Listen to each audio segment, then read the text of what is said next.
back to Learning How. Today, we're learning about Frederic Church.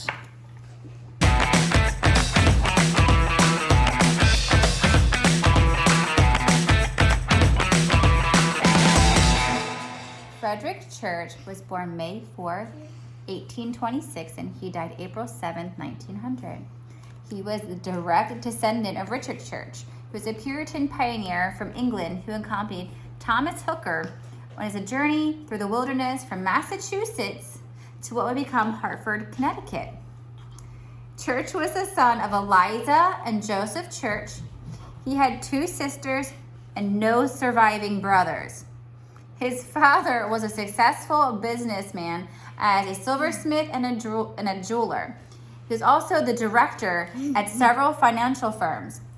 His mother's brother was Adrian James, who owned the iron foundry that constructed the United States Capitol's dome. The family's wealth allowed Frederic to pursue his interest in art at a very early age. By the time he was 18, he became a student of the landscape artist Thomas Cole, and we studied him before, so that's cool that he became his student. And so Church studied with him for 2 years. By 1860, Church was the most renowned American artist. He is reported to be worth $500,000 at his death in 1900. So this is back in 1900, so that is a lot of money, isn't it? It's a lot of money by today's standards, but a lot of money then also. In 1861, at the start of the Civil War, Church was inspired to paint his painting, Our Banner. That's what we're going to study today. So it's called Our Banner in the Sky. It was a sunset that he was inspired by, to see, featuring red, white, and blue that he believed was a symbol of the heavens that indicated their support for the United States by reflecting the nation's colors in the setting sun. So a lithograph was made from it and sold to benefit the families of Union soldiers.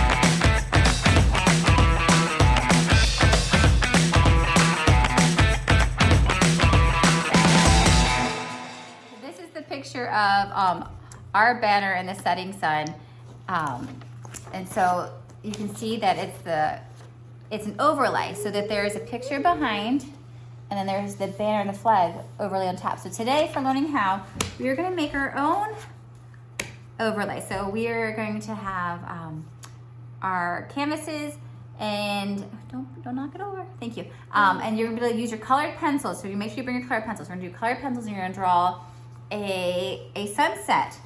And then, ooh, don't fall. I could not find a flag to be able to replicate this exact picture.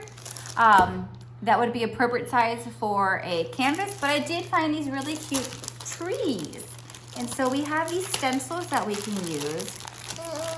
Oh dear, they're stuck inside the paint. Okay, here it is. Oopsie, now they're stuck together. Oh man, that's not going so well, is it? Okay, so we're gonna take black paint or brown paint or whatever. Upside down. Color paint. No, it's not. This is it. So this is gonna look like trees. So you paint all these in, you fill it in. So you're gonna have your sunset, and then we're gonna paint these trees, these overlays on top. Because today we are studying the principle of overlapping, and that is by our space. So we learned about space as an element of design, and our element of design is gonna be overlap. So you're gonna paint, you're gonna draw with your colored pencils a beautiful sunset. We can go over that, how to draw a beautiful sunset in class. And then you're gonna take a stencil. I have different types of trees. Most of them are kind of similar. It's upside down. But some are like bigger trees. Some are, oopsie doodle, those are stuck together. A little bit different, and so everyone's a little bit different. Everybody can choose a different stencil. One that strikes your fancy. And then you can, we're gonna put some black paint, and then we're gonna just put some black paint on top of it. Can I do it this way? If you'd like to. So that is our project for Learning How. Let's see how Ridgey does, giving us a sample. Here's Ridgey's sunset that she made. You did a good job, buddy. Okay, put your head down a little bit so they can see you. There you are, beautiful girl. All right, this is her sunset, and then she chose these trees. So it will cover up some of her sunset, I guess. Unless you want to do it this way. Maybe we should do it, I don't know. You can either do it this way, so you can see them all. Or I guess you did this way, but it's gonna cover up a lot of your stuff. How do we do it this way? But these parts. That's okay, you don't have to get all the trees. There you go. So I guess if you want to do your sunset going horizontal, you can, or even if you can do it vertical and then do your trees horizontal or vice versa. Either way, it'll look great either way. So we could do it this way. This way. Okay, hold on. We're gonna try this out. The thing is to be able to keep this stencil secured is we taped, put a little piece of tape on the bottom, a piece of tape on the side, so it holds the stencil nice and tight in place. Reggie is using her green and she's dabbing on her canvas to fill in her stencil, right, Ridge? Mm-hmm. Good girl. All right, Ridgely girl, let's do your picture.